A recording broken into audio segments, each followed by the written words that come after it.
to apply to a federal program to get your application out, to get your cannabis. And after going to your doctors and going through all the stuff, you have to take pictures. All this gets sent in, and the end game is that I have to renew my license. The problem that I have with needing to renew is that HIV/AIDS doesn't need to be renewed until the word cure is flashed across, the province newspaper or something. So renewal has become a big issue. In fact, in 2005, I kind of addressed a lot of the issues of the OSC ruling from Mr. Justice Sidney Ritter, who stated a scheme that authorizes possession of marijuana by seriously ill individuals but which drives some of them to the black market, undermines the rule of law, and fails to create a constitutionally valid medical exemption to the criminal prohibition against marijuana. So what that tells me is that, okay, I shouldn't rely on drug use. So here's the problem we have. I appeared in the Globe and Mail this year. Okay, a big article talking about how I can't order from PPS, the only legal supply I would remind you. So having a legal supply, meaning that I can't buy from Fast Club legally, I can't buy from somebody down the street legally, I can grow my own, I can have somebody grow it for me legally. And I think that's the extent. And with the fact that I've been cut off of here, there's another problem. There's opposing threats that are going to take away these, which are my production licenses. I was managing to keep mine because I'm building my own case and trying not to let that happen because they want to take away my right to produce my own cannabis. Of course, they want to corner the market. They want to take what they can, and they want to say that their one strain is going to do it, and that they're going to take away my right to produce. In addition, the government cannabis was marked up 1,500%, which was brought out by Canadians to say that gives information to us. With this markup, it went unchallenged. It's funny because in the Globe and Mail, you would think they're fact checkers that it would go challenge. Health Canada would say, no possible way are we going to help disabled people. They are, and I'm one of them. $6,500 for this intern supply. What's called an intern supply is for 3 months for a cultivator like myself, in case you have a crop failure, anything like that. That's what that's there for. So I ordered my intern supply.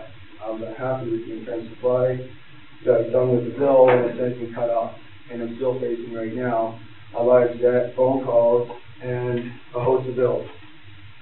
That continue to come in. And the red stamp here indicates that I've basically been cut off.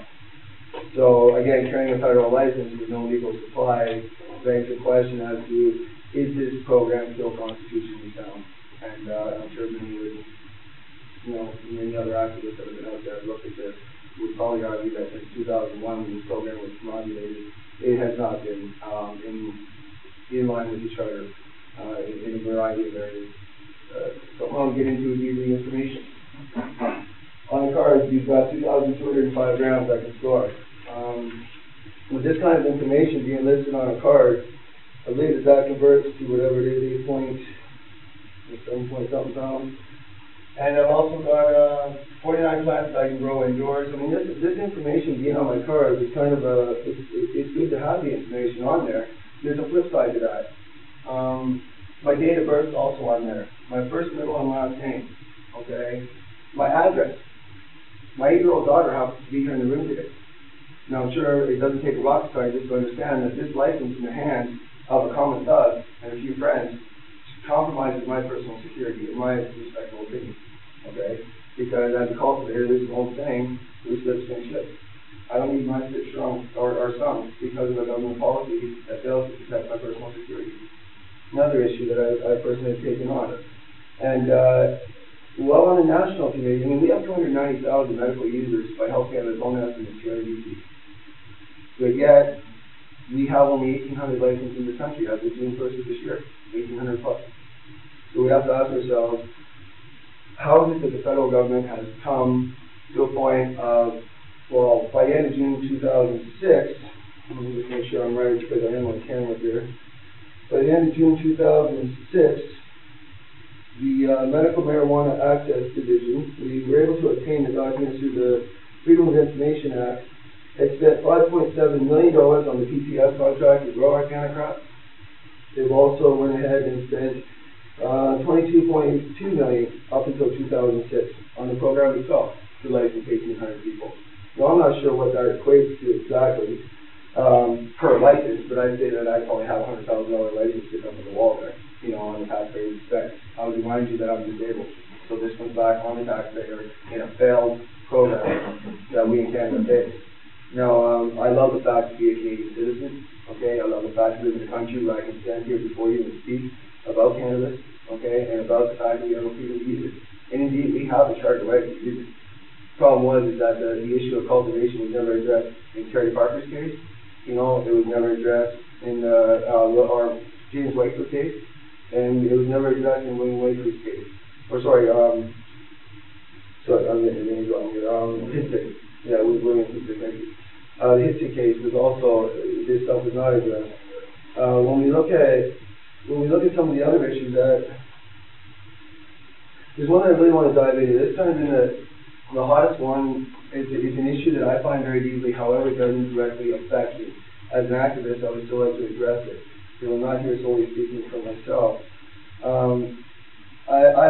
This is the letter I have before me that is between a predominant lawyer that worked on the Vic's constitutional challenge, for anybody that's been aware of what's going on here in Victoria, and a doctor of a patient who was heard me speak about this document here today.